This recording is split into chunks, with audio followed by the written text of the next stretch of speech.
അരീക്കോട് ബിൽഡിങ്ങിന് തീപിടിച്ചു. ആളപായമില്ല. ബിൽഡിങ്ങിന് മുകളിൽ ഇപ്പോഴും താമസക്കാരുണ്ടെന്നാണ് വിവരം. രക്ഷാപ്രവർത്തനം പുരോഗമിക്കുന്നു. സോണൽ കൃഷ്ണയാണ് വിശദാംശങ്ങളുമായി ചേരുന്നത്. സോണൽ, എങ്ങനെയാണ് തീപിടിച്ചത്? ഈ കെട്ടിടത്തിനുള്ളിൽ ഇനിയും ആൾക്കാരുണ്ടോ?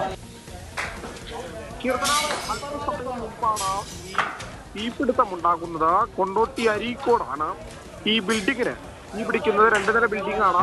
അതിന് മുകളിൽ ഒരാൾ കുടുങ്ങിക്കിടക്കുന്നുണ്ടോ എന്നൊരു സംശയമുണ്ട് എന്നുള്ളതാണ് പരിസര പ്രദേശത്തുള്ളവർ പറയുന്നത്. പക്ഷേ ആളപായം ഒന്നും തന്നെ ഇതുവരെ റിപ്പോർട്ട് ചെയ്തിട്ടില്ല.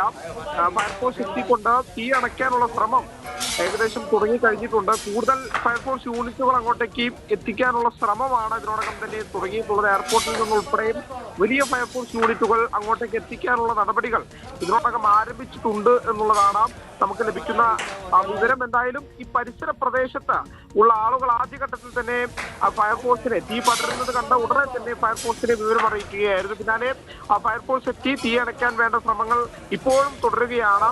ആരെങ്കിലും ഉള്ളിൽ കുടുങ്ങിക്കിടക്കുന്നുണ്ടോ എന്നുള്ളതാണ് പ്രാഥമികമായി പരിശോധിക്കുന്നത്. നമുക്ക് ദൃശ്യങ്ങളിൽ കാണാം. ആ ചില്ലുകളൊക്കെ തകർത്ത് ഉള്ളിൽ ആരെങ്കിലും ഉണ്ടോ എന്നുള്ളൊരു പരിശോധന ഫയർഫോഴ്സിന്റെയും നാട്ടുകാരുടെയും പോലീസിന്റെയും ഭാഗത്തു നിന്ന് പുരോഗമിക്കുന്നുണ്ട്. എന്തായാലും നിലവിൽ ആളപായങ്ങളില്ല എന്നുള്ളത് തന്നെയാണ് ആശ്വാസം നൽകുന്ന വിവരം. എന്തായാലും രക്ഷാപ്രവർത്തനം ഇപ്പോഴും തുറന്നുകൊണ്ടിരിക്കുകയാണ്. ഏതെങ്കിലും തരത്തിൽ ആരെങ്കിലും കുടുങ്ങിക്കിടക്കുന്നുണ്ടെങ്കിൽ അവരെ കൂടി പുറത്തെത്തിച്ചുകൊണ്ട് കൃത്യമായി എല്ലാവരെയും സുരക്ഷിതരാക്കുക എന്ന ലക്ഷ്യത്തോടെ തന്നെയാണ് ഇപ്പോഴും അവിടെ ഫയർഫോഴ്സ് യൂണിറ്റുകളെല്ലാം തന്നെ പ്രവർത്തിക്കുന്നു. വലിയ തോതിൽ തീ പടരുന്ന ഒരു സാഹചര്യമുണ്ട്. നമുക്ക് ദൃശ്യങ്ങളിൽ നിന്ന് തന്നെ വ്യക്തമാവും. ആദ്യഘട്ടത്തിൽ ചെറിയ പുകയാണ് വന്നിരുന്നതെങ്കിൽ പെട്ടെന്നായിരുന്നു അത് വലിയ തീയായി മാറുന്ന സാഹചര്യം ഉണ്ടായത്.